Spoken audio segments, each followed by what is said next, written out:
es sumamente difícil de lograrse con dispositivos analógicos. Y entonces esto nos ha permitido tener la versión 2.0 de todos aquellos dispositivos con los cuales trabajaban nuestros tatarabuelos.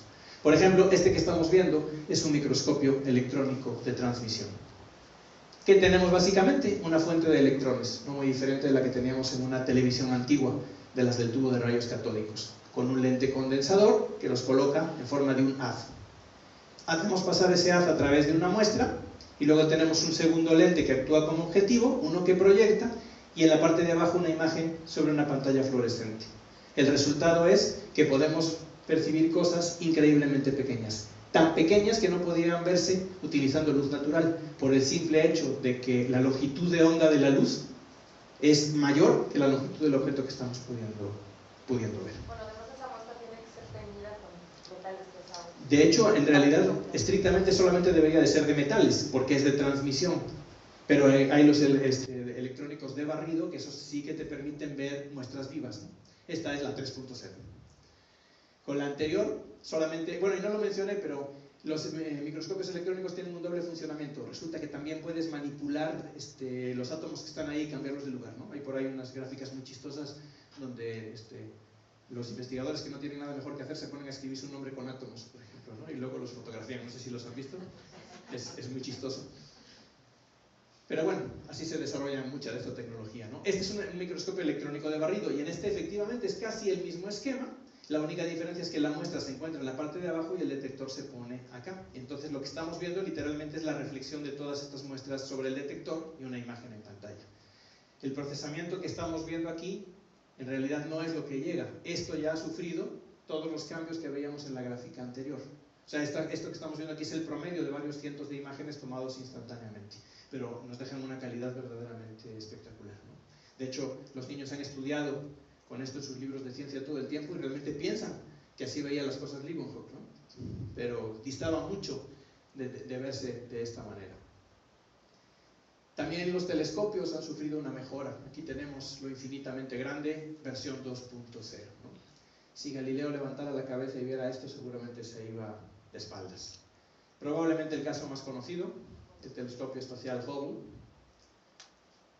nos ha dado imágenes espectaculares como esta, ¿no? Creo que le llaman el origen del universo a esta sección, dicen que es donde nacen la mayoría de las galaxias.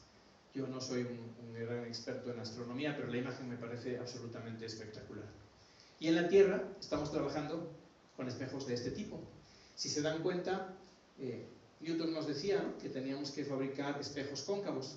Además resulta que conforme más chico es el objeto, más grande es el espejo que tienes que hacer. Entonces llega un momento en el cual la producción de los espejos se convierte en una verdadera pesadilla. ¿Qué se hace en la actualidad? Bueno, se utiliza un fenómeno que hemos estudiado en los ojos de los insectos, particularmente de las moscas, el llamado efecto Fresnel. Se pueden colocar muchos de estos convergiendo en un solo punto y obtenemos una imagen literalmente como la que obtienen las moscas. Y después digitalmente reconstruimos la imagen para producir una maravilla como esta.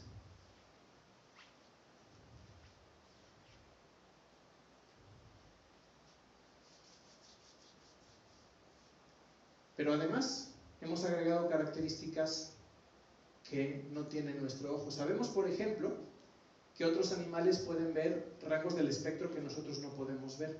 En particular el infrarrojo, es decir, aquello que se encuentra por debajo, lo que es el calor, y el ultravioleta, lo que está por encima. Hemos desarrollado satélites como este que contienen capacidad de procesar imágenes multiespectrales. Por ejemplo, esto que estamos viendo son una serie de árboles, pero lo que estamos viendo aquí es una mezcla de su componente infrarroja y su componente ultravioleta. El uso de esto en ciencia es inmenso. Por ejemplo, estos satélites pueden tomar fotografías y conociendo cuál es la reflexión que tiene a cierta hora y en cierto día del año una planta, podemos calcular las cosechas que se van a tener sin necesidad de ir y medirlas, ¿no?, directamente a través de imagen de satélite. Y hemos aplicado tecnología de visión a fenómenos que no son visuales. Por ejemplo, tenemos la capacidad de ver el sonido, el llamado sonar. ¿Qué es lo que estamos viendo en realidad? Estamos graficando mediante colores o intensidades de colores el tiempo que le lleva al sonido llegar hasta un punto y rebotar. El sonido viaja en el vacío aproximadamente a 250 metros por segundo. En los líquidos y en los sólidos viaja mucho más rápido. ¿Qué es lo que hacemos? Ubicamos en nuestros barcos unos dispositivos que producen una onda sonora. Sabemos que una parte de esa onda va a reflejarse por las capas de diferentes temperaturas que hay, pero hay una parte que va a llegar hasta el suelo, hasta el subsuelo, y esa sí que va a rebotar. Después colocamos un segundo equipo que recoge esas ondas y convertimos esos tiempos en colores. El resultado es que si hay un barco hundido en el fondo, por ejemplo, podemos observarlo de esta manera. Y a alguien se le ocurrió, si lo podemos hacer para los barcos y para los cardúmenes de peces, también lo podemos hacer en el interior del cuerpo humano. Simplemente tenemos que producir frecuencias más altas. Al ser más cortas las ondas, van a chocar con elementos más pequeños. Le llamamos ecografía, aunque la gente le tiende a llamar ultrasonido, precisamente por la frecuencia tan alta de estas ondas, andan en el orden de los megahertz. Y nuevamente colocamos toda una serie de dispositivos digitales que permiten filtrar esas imágenes. Esto que estamos viendo es lo que llamamos ultrasonido común. En la actualidad hay un ultrasonido que en lugar de captar el tiempo de rebote, lo que capta es la diferencia en frecuencias, lo que se denomina el efecto Doppler, y se produce imágenes mucho más precisas que las de los ultrasonidos comunes. Tengo por ahí un ejercicio que lo hago en las prácticas de divulgación muy interesante, con la imagen de un elefante de 17 semanas de edad en el útero de su mamá. Tomamos la imagen y la empezamos a procesar digitalmente aplicando una serie de filtros hasta que logramos proyectarlo casi en 3D. Es un ejercicio padre, a los muchachos les gusta mucho. Una vez que descubrimos que podíamos trazar esos tiempos con ondas de sonido, todo lo que hubo que hacer es cambiarnos de fenómeno. ¿Y por qué no hacerlo con ondas de radio? Se dice que se le ocurrió a un inglés después de un bombardeo de Londres en la Segunda Guerra Mundial. Se despertó con el clásico Eureka, la clásica serendipia, y desarrolló lo que en la actualidad llamamos el radar. Básicamente lanzamos una onda de radio, sabemos que esa onda de radio, si hay algún objeto en vuelo, va a rebotar y medimos nuevamente el tiempo de ida y el tiempo de regreso. La antena está girando constantemente para producirnos esto. Por cierto, la mayoría de la gente piensa que capta a cualquier distancia. Un radar promedio tiene una distancia de 70 kilómetros de captar, precisamente por el ángulo de giro de la imagen, de la antena. Si pasas de eso ya no lo vas a poder captar. Por eso tenemos que colocar estaciones de radar a ciertas distancias, ¿no? Hemos conseguido ver hasta en multiespectral, pero a alguien se le ocurrió, bueno, de hecho, nuevamente fue una serendipia, a Röntgen, que colocando ciertas sales podía producir imágenes cuya frecuencia es tan alta que puede atravesar los objetos. Marie Curie, la única mujer que ha ganado 2 veces el Premio Nobel de Física en la historia, también trabajó en esto. Lo conocemos con el nombre de rayos X.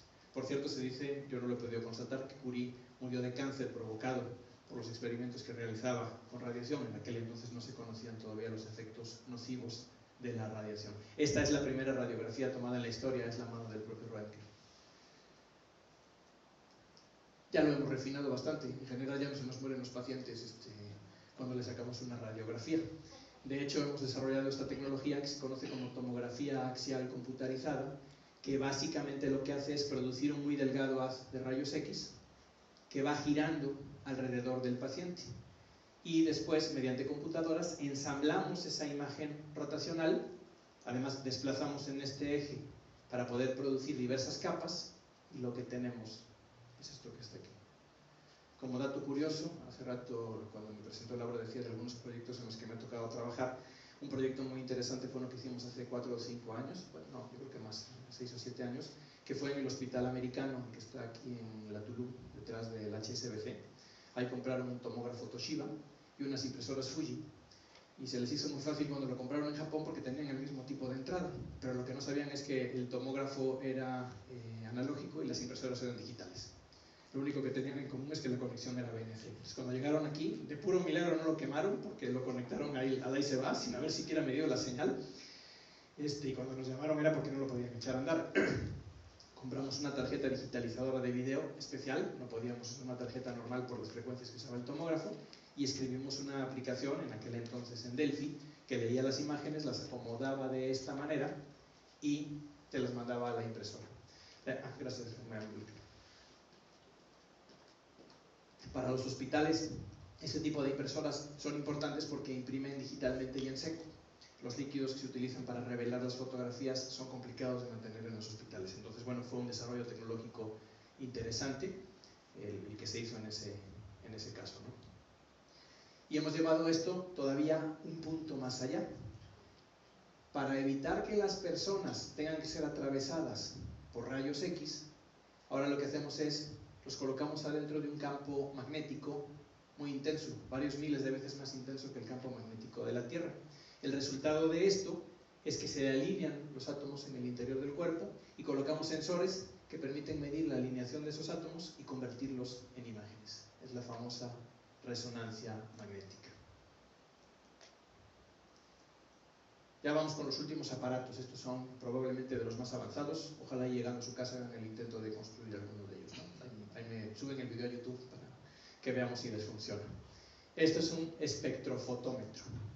El principio físico que se encuentra detrás de esto es interesante, y es que, dependiendo del material que sea, va a dejar pasar mayor o menor cantidad de luz en diferentes rangos de colores.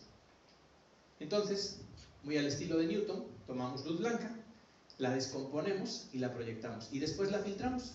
Esto es relativamente fácil de hacer, ¿no? Literalmente veíamos que Newton abrió un agujero, colocó el prisma y veía las líneas en la pared. Todo lo que hay que hacer es poner un agujero que encaje exactamente el rango de color que queremos. Dejamos pasar ese haz de luz y hacemos que atraviese la muestra con la que estamos trabajando. Y en el lado contrario colocamos un sensor. En este caso estamos viendo un sensor analógico, que básicamente lo que nos va a medir es la amplitud de la luz que está pasando por él. Podemos después mover la muestra y usar, por ejemplo, el azul o usar el rojo. El resultado de esto es que nos va a crear un patrón indicándonos qué tanto se puede pasar la luz a través de eso. Si comenzamos haciendo este experimento con materiales conocidos, es decir, aquellos que estamos 100% seguros que son hierro, cobalto, níquel o el que sea, después podemos comparar las curvas de cualquier material con las curvas de sus materiales originales, y el resultado es que sabemos de qué está compuesto. Esto es básicamente un espectrofotómetro. Como dato curioso, el primer sistema experto que se hizo en la historia, un sistema llamado Dendral, se utilizó para leer los datos de un espectrofotómetro e indicarte cuál eran los materiales de los que estaba compuesto.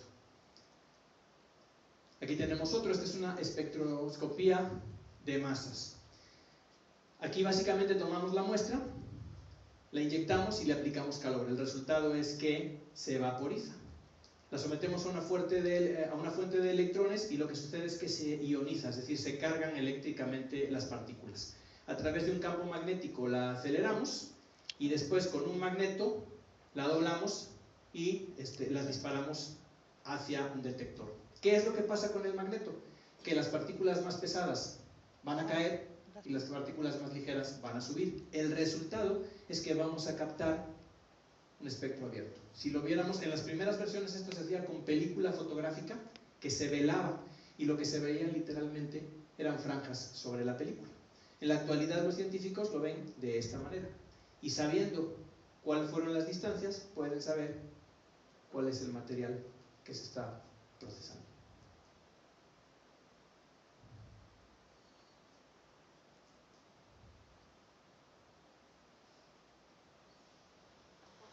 ¿No avanzó, Pedro? ¿Puedes regresar la una? Creo que nos pasamos uno. ¿Otra más? A ver. No, ahora sí una más. Bien. La parte científica, la parte tecnológica de todo esto, sin duda es importante. Pero creo que la parte más importante es la capacidad que hemos desarrollado para procesar todos esos datos y convertirlos en información. A la disciplina que hace eso se le conoce con el nombre de visualización de la información. Y es una disciplina nacida en pleno siglo XXI. Gracias a la visualización de información hemos desarrollado algunas técnicas como estas que estamos viendo. Por ejemplo, esto que estamos viendo aquí en el centro, ¿alguien me puede decir cómo se llama? ¿Cómo? Una nube de palabras, un word cloud, efectivamente. Tomamos un corpus de texto, se lo entregamos a una computadora, filtra las palabras que no nos sirven, como artículos, preposiciones, conjunciones, se queda con todas las demás y mide sus frecuencias. Y luego representa mediante el tamaño de las palabras, la frecuencia. De tal manera que a simple vista podemos darnos cuenta, sin leer un paper, por ejemplo, de si el paper contiene o no contiene la información que a nosotros nos interesa. Esto está hecho a partir de artículos de visualización de la información, por eso son las dos palabras más importantes. Pero vemos algunas de las otras que van apareciendo en diferentes lugares. Esto es un trazo de una línea del metro. Esto que estamos viendo aquí es un grafo. Esto que estamos viendo aquí nos permite ir comparando una serie de conceptos, igual que estos. Y esto que estamos viendo aquí son diferentes curvas de distribución a lo largo del tiempo. Estos son 6 ejemplos de visualización de la información. Pero existen todos estos. Nosotros en la Universidad del Caribe hemos desarrollado una maestría que va orientada a aprender todos y cada uno de ellos. Aquí hay técnicas que sirven para la visualización de datos, otros que sirven para la visualización de información, otros que sirven para la visualización del conocimiento, ya sea la llamada conceptual, y otros para la llamada visualización estratégica, que en realidad es la estratégica, la metafórica y la compuesta. Cada una de estas es una técnica de visualización que se puede aplicar tanto a datos científicos como a datos de cualquier otro tipo. Ayer tuve una charla muy interesante con uno de los candidatos a la maestría que resultó ser politólogo. Él se encarga de apoyar a los políticos en las campañas. Y se inscribió a la maestría precisamente porque esto es una herramienta que cada vez se necesita más. El poder comunicar mediante datos muy breves la información con la cual se toman las decisiones en política, en particular para las campañas. Él me decía que es determinante en la actualidad dominar estas técnicas porque el candidato al que se le informa de eso puede hablarle a las personas adecuadas en el momento adecuado del mensaje adecuado. Me parece un ejemplo muy interesante. Aquí parafraseando un poquito a Tolkien, espero que me perdone donde quiera que esté, yo les digo que es una maestría para gobernarlas a todas, ¿no? El sistema de posgrados de la Universidad del Caribe está compuesto por 7 maestrías en total. Tenemos una maestría en docencia en educación superior, una en urbanismo sustentable, una en planeación turística, una en logística y cadena de suministro, una en negocios electrónicos y una anterior que es la maestría en gestión de proyectos y procuración de fondos. Esta es en línea. Para todas ellas, la visualización de información es una actividad transversal, es completamente básica. Hoy en día no podemos hablar de logística sin mecanismos de visualización, no podemos hablar de planeación turística sin mecanismos de visualización. El resultado de esto es, tenemos una gran cantidad de dispositivos produciéndonos datos, que son ciencia pura, pero se necesita una generación de personas con la capacidad y la habilidad de convertir esos datos en información y en conocimiento para bien de la humanidad. Por eso es tan importante la visualización científica. Por mi parte sería todo. Si tienen alguna duda, con muchísimo gusto tratar de ampliarla.